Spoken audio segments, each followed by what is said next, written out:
Assalamualaikum warahmatullahi wabarakatuh. Hello guys, my name is Rizky Rama Putri and my student number 069.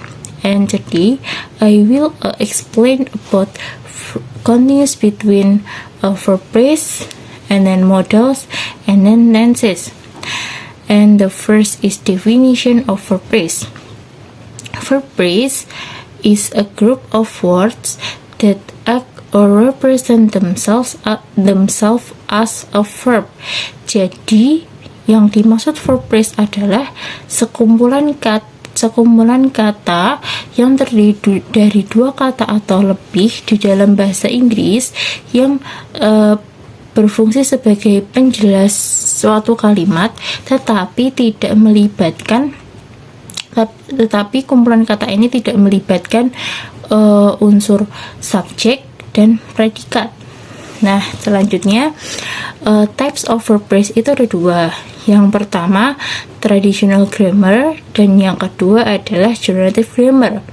Yang traditional grammar rumusnya yaitu subject plus auxiliary verb plus main verb.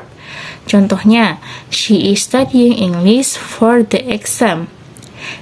Is studying itu termasuk verb phrase-nya.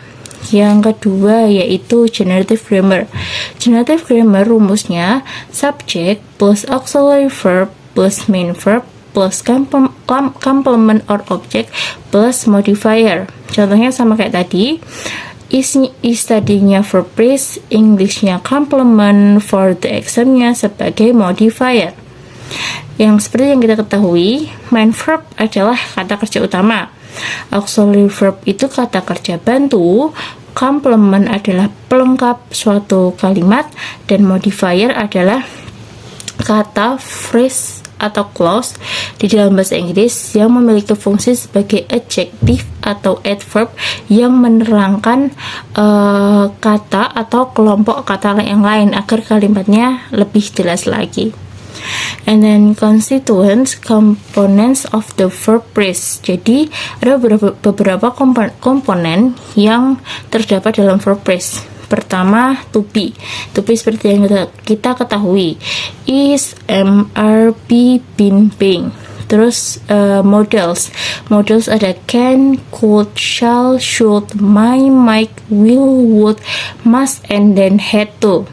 And other main verb ada do, does, did, have, has, and had. Di sini saya akan menjelaskan 3 contoh dari verb phrase, tetapi yang tipenya traditional grammar. Yang pertama adalah she was cooking dinner when the phone rang. She-nya sebagai subjek, was cooking-nya sebagai auxiliary verb, it was-nya sebagai auxiliary verb, cooking-nya sebagai main verb. Jadi verb phrase-nya di mana? Verb phrase-nya yaitu was cooking. Dan yang kedua, contoh kalimat kedua, we should build house for shelter. We-nya sebagai subjek, should build-nya sebagai verb phrase, should-nya sebagai auxiliary verb, build-nya sebagai main verb. And then yang ketiga, the children are playing football in the field. The children-nya sebagai subjek, are-nya sebagai auxiliary verb, and then playing-nya sebagai main verb. Nah, verb phrase-nya di mana? Verb phrase-nya yaitu berada di are playing. And the next is modals. Modals auxiliary is word that function to help the verb or complete the verb so that real meaning can be understood. For example, modals can express a necessity, advisability, possibility, and then request. Jadi, seperti yang kita ketahui, modal auxiliary adalah kata yang berfungsi untuk membantu verb agar suatu kalimat makna dari suatu kalimat itu bisa jelas. Nah, modal juga dapat mengekspresikan seperti tadi, ada necessity, advisability, possibility, and then request.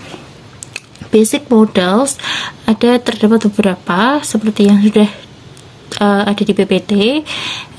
Yang pertama ada can, yang kedua ada could, ada shall, ada should, ada will, would, might, must, and had to.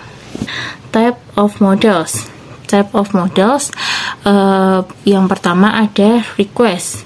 More formal, digunakan untuk kepada orang yang lebih tua. Kita misalnya bertanya kepada dosen atau guru. Pengguna yaitu modalnya ada would and then could.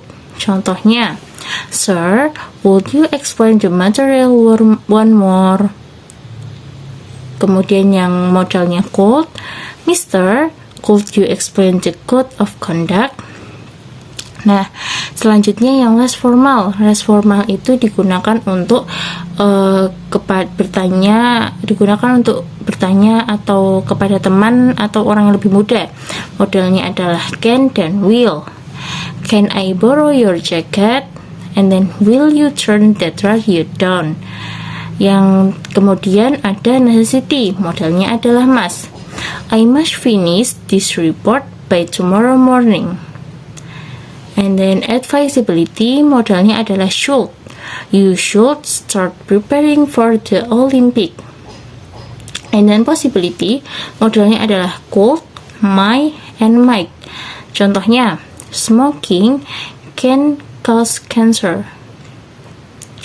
It might rain later, so take an umbrella. He might join us for lunch if his schedule allows.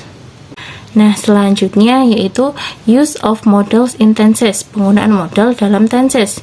Yang pertama adalah modal present. Modal present, modal is the followed by first form of the verb. Jadi modal present itu adalah modal yang diikuti verb 1 atau kata kerja pertama. Rumusnya yaitu subject, modal plus verb 1. Contohnya modal yang present ada will. She will arrive the station by 3 p.m. Yang kedua ada shall. I shall meet Mr. Jacob tomorrow. Yang ketiga ada can. My mom can make red velvet cake. Yang keempat ada must. We must go to the airport. Yang kelima ada might. I might not go to the office if it's raining today. Dan yang keenam ada should or ought to. Contohnya, you should exercise to stay healthy. Dan selanjutnya ada modal past. Modal past function is the modal used to express the past form and is followed by first form of the verb.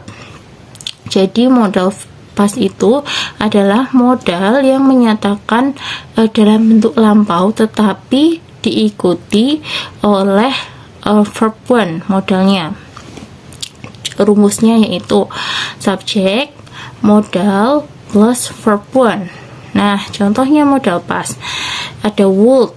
He would be punished because he didn't do the task.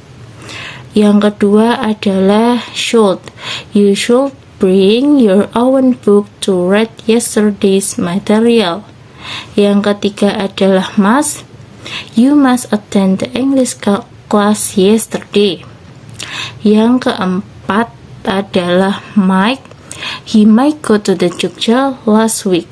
Yang kelima adalah could. Rachel could speak English when she was a teenager. Yang selanjutnya adalah modal perfect. The function of the modal perfect is to talk about the past. Jadi, fungsi dari modal perfect adalah untuk membicarakan sesuatu di masa lampau. Rumusnya modal perfect yaitu modal plus have plus verb 3. Contohnya yang termasuk dalam modal perfect. Yang pertama, must, have plus verb 3. Fungsinya used to express conclusion in the past. Jadi untuk mengungkapkan kesimpulan di masa lampau. Contohnya, Rachel won the examination. She must have practiced diligently. Yang kedua adalah Mike plus have plus verb 3. Used to express, fungsinya used to express a possibility in the past, mengungkapkan kemungkinan yang terjadi di masa lampau. Contohnya, they won this race. They might have trained hard. Yang ketiga yaitu should plus have plus verb 3.